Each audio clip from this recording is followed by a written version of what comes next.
ओम शांति। 10 सितंबर 2023 के अव्यक्त महावाक्य।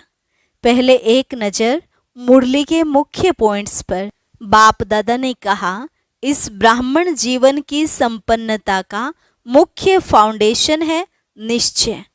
निश्चय मुख्य रूप से 3 प्रकार के हैं। पहले नंबर का यथार्थ निश्चय है, अपने को आत्म स्वरूप में जानना, मानना और चलना, और बाप भी जो है जैसा है वैसे जानना। दूसरे प्रकार के निश्चय वाली वो आत्माएं हैं जो ब्राह्मण परिवार के आत्मिक प्यार से, यहाँ की पवित्रता से, शांत वायुमंडल से आकर्षित होते हैं। और तीसरे प्रकार के निश्चय वाले ज्ञान की गुह्यता में तो नहीं जाएंगे, लेकिन शांति की प्राप्ति के कारण कभी आ जाएंगे, कभी नहीं आएंगे। फिर बाबा ने कहा, यथार्थ निश्चय बुद्धि ही विजयी होते हैं। जिनका निश्चय नंबर 1 है, उन्हें पवित्रता की मुख्य धारणा मुश्किल नहीं लगेगी। अगर पवित्रता स्वपन मात्र भी हिलाती है, हलचल में लाती है, तो समझो नंबर 1 फाउंडेशन ही कच्चा है।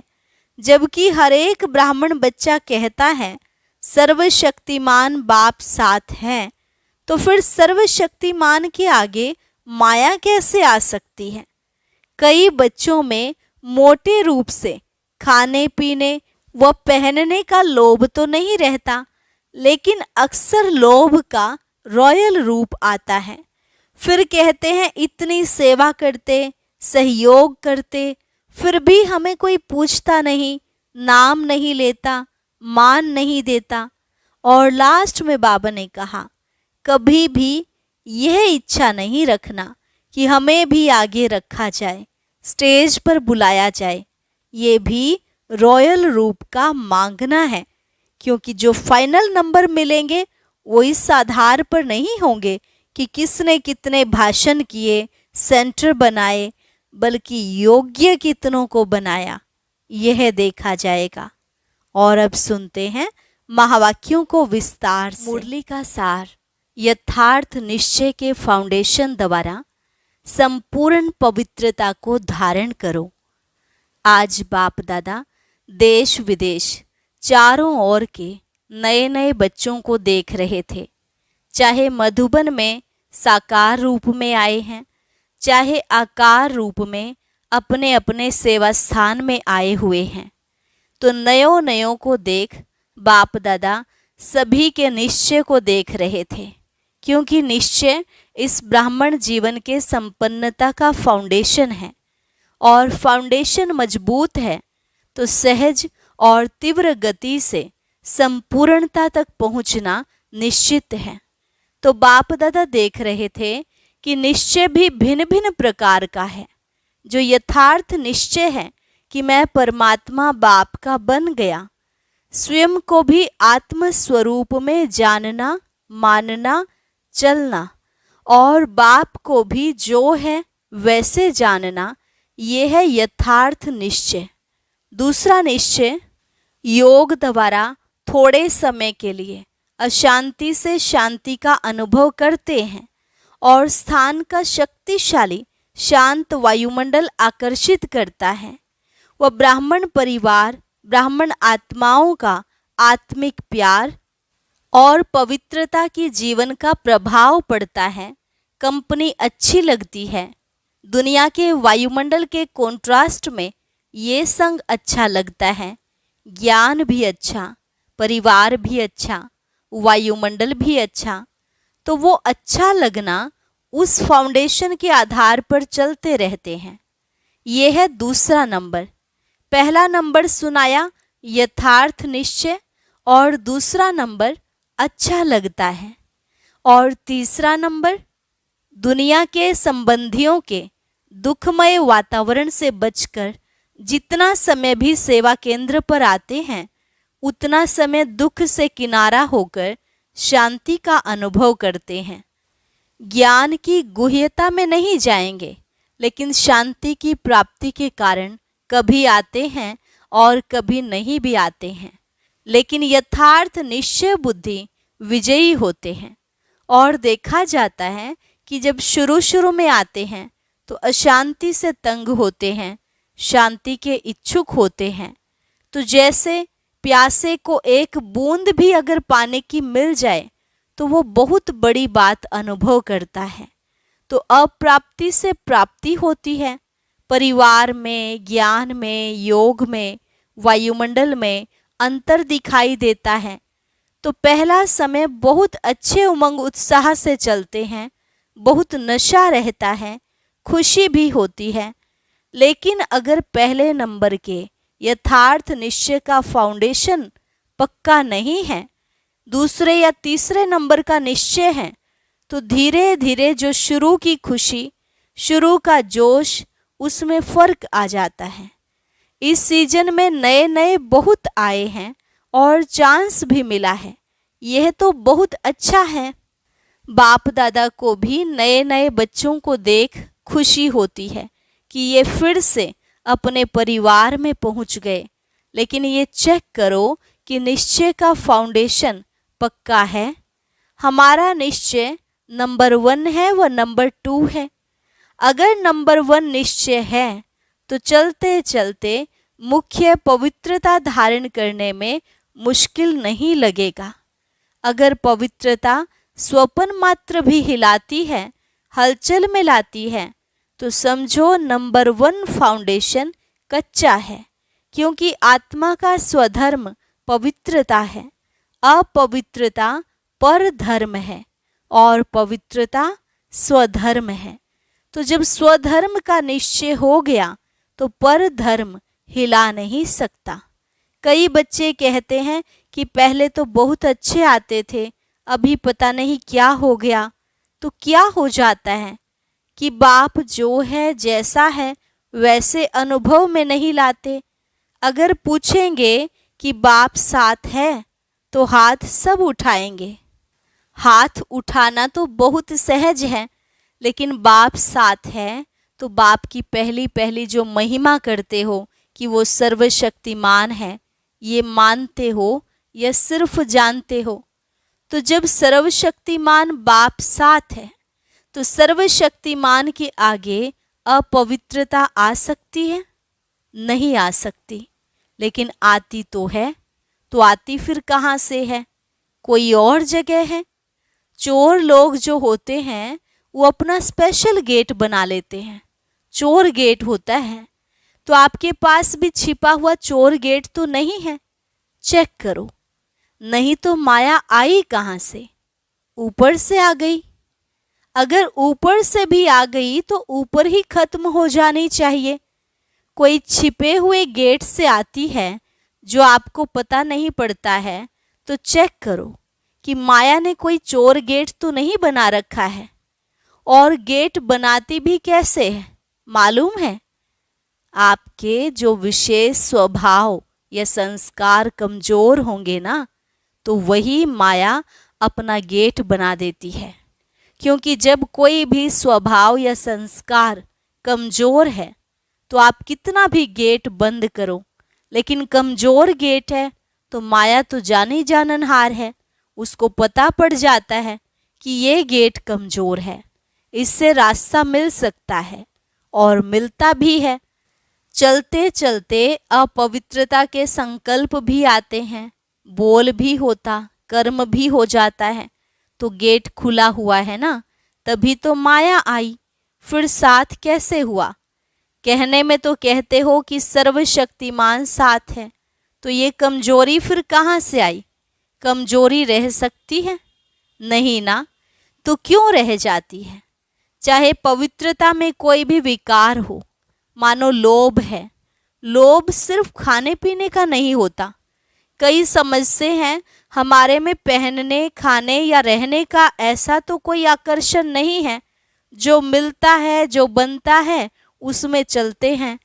लेकिन जैसे आगे बढ़ते हैं तो माया लोभ भी रॉयल और सूक्ष्म रूप में लाती है। वो रॉयल लोभ क्या है? चाहे स्टूडेंट हो, चाहे टीचर हो, माया दोनों में रॉयल लोभ लाने का फुल पुरुषार्थ करती है। मानो स्टूडेंट है, बहुत अच्छा निश्चय बुद्धि सेवाधारी है, सब में अच्छा है। लेकिन जब आगे बढ़ते हैं तो ये रॉयल लोभ आता है कि मैं इतना कुछ करता हूँ, सब रूप से मददगार हूँ, तन से, मन से, धन से, और जिस समय चाहिए उस समय सेवा में हाजिर हो जाता हूँ। फिर भी मेरा नाम कभी भी टीचर वर्णन नहीं करती कि ये जिज्ञासु बहुत अच्छा है। अगर मानो ये भी नहीं आवे तो फिर दूसरा रूप क्या होता है? अच्छा, नाम ले भी लिया तो नाम सुनते सुनते मैं ही हूँ, मैं ही करता हूँ, मैं ही कर सकता हूँ, वो अभिमान के रूप में आ जाएगा।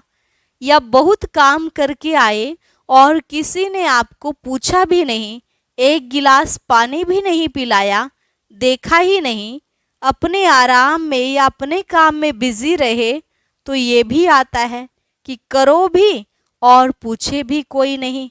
तो करना ही क्या है?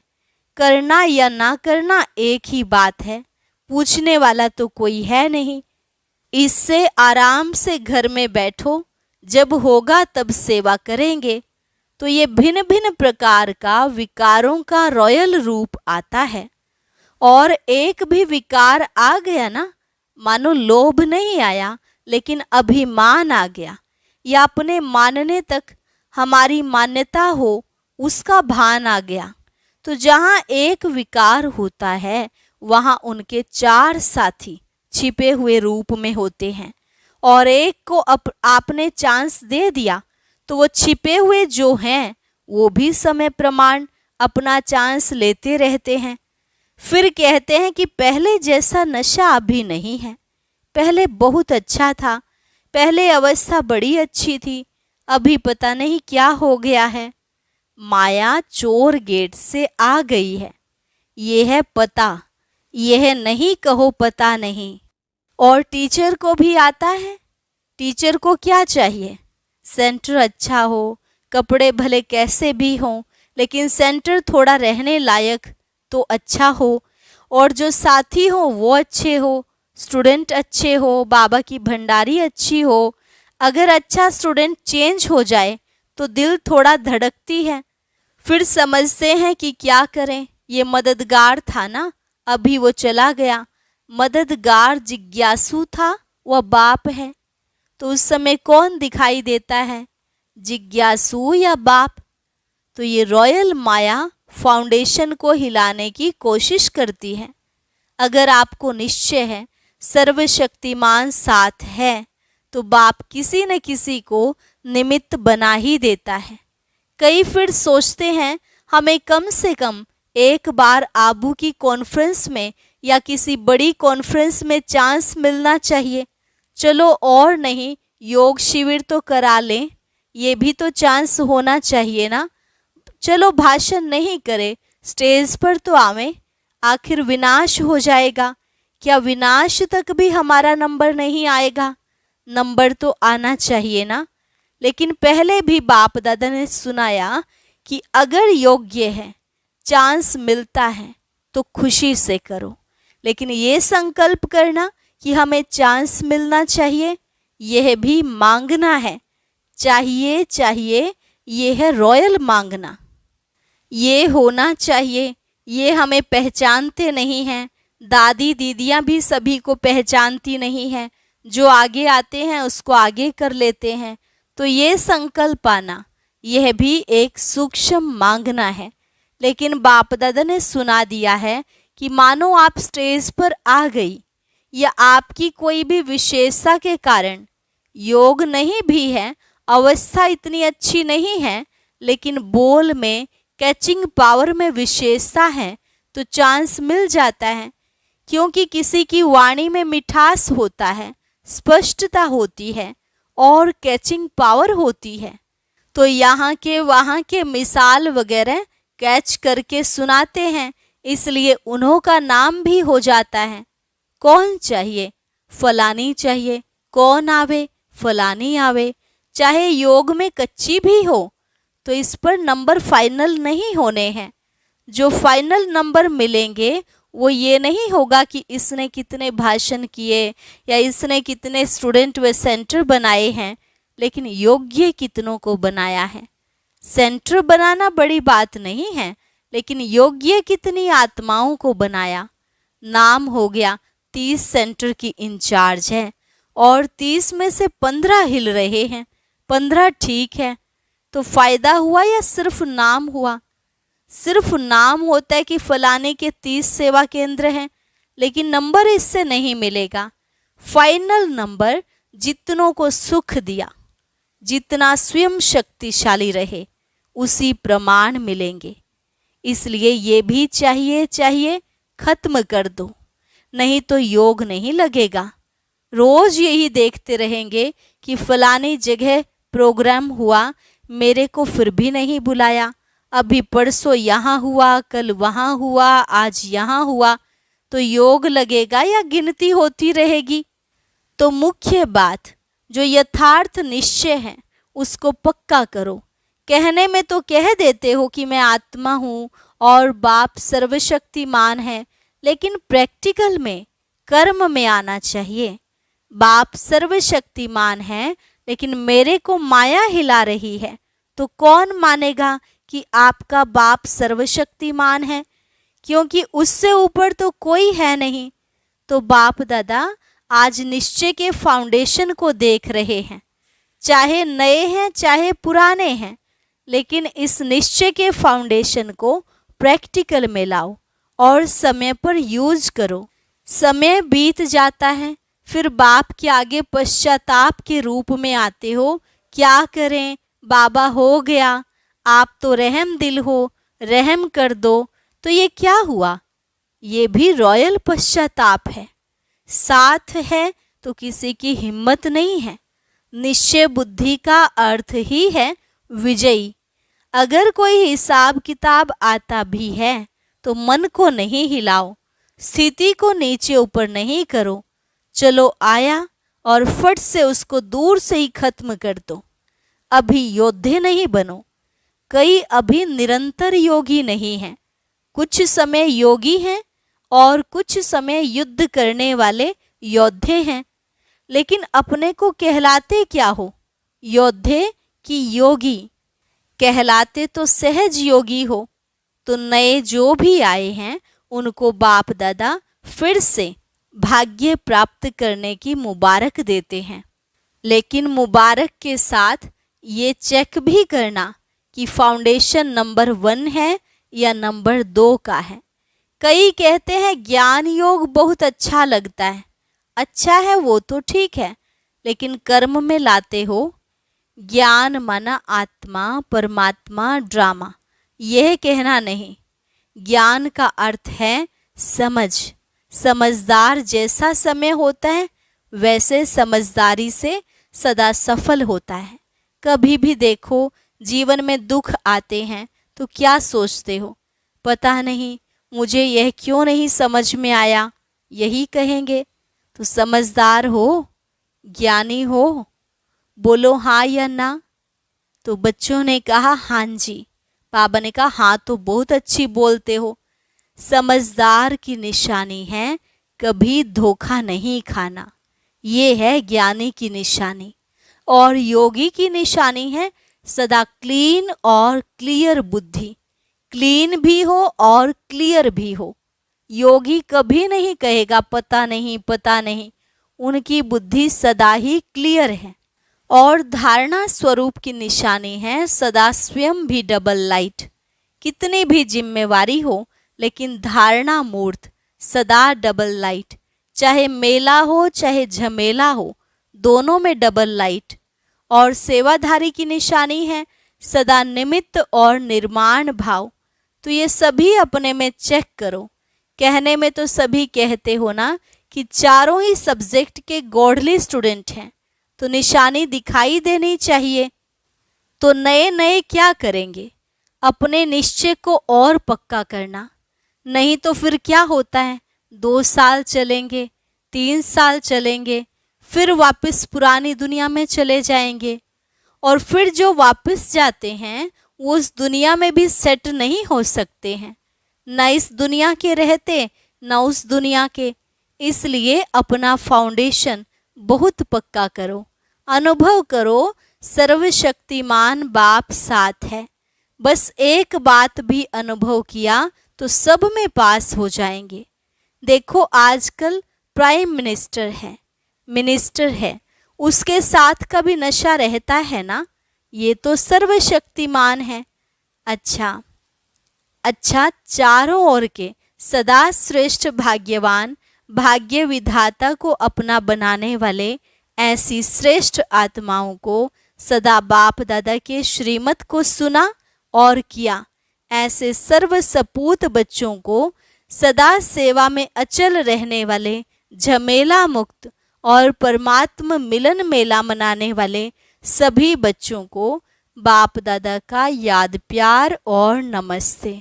रूहानी बच्चों की रूहानी बाप दादा को नमस्ते नमस्ते, गुड मॉर्निंग। अच्छा, डबल विदेशियों को डबल नशा है ना। डबल विदेशी अर्थात डबल लाइट, डबल नशा और डबल बाप दादा और परिवार के प्यारे। समझा।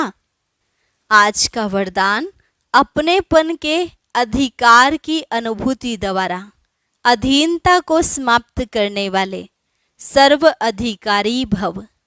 अपनेपन के अधिकार की अनुभूति द्वारा अधीनता को समाप्त करने वाले सर्व अधिकारी भव। बाप को अपना बनाना अर्थात अपना अधिकार अनुभव होना। जहाँ अधिकार है वहाँ न तो स्व के प्रति अधीनता है, न संबंध संपर्क में आने की अधीनता है, न प्रकृति और परिस्थितियों में आने की अधीनता है। जब इन सब प्रकारों की अधीनता समाप्त हो जाती है तब सर्व अधिकारी बन जाते। जिन्होंने भी बाप को जाना और जानकर अपना बनाया वही महान हैं और अधिकारी हैं। स्लोगन, अपने संस्कार व गुणों को सर्व के साथ मिलाकर चलना यही विशेष आत्माओं की विशेषता है। अपने संस्कार व गुणों को सर्व के साथ मिलाकर चलना यही विशेष आत्माओं की विशेषता है। अच्छा, ओम शांति। अब सुनते हैं आज का अव्यक्त ज्ञान मोती। इसके लिए ऊपर दिए गए बॉक्स पर क्लिक करें।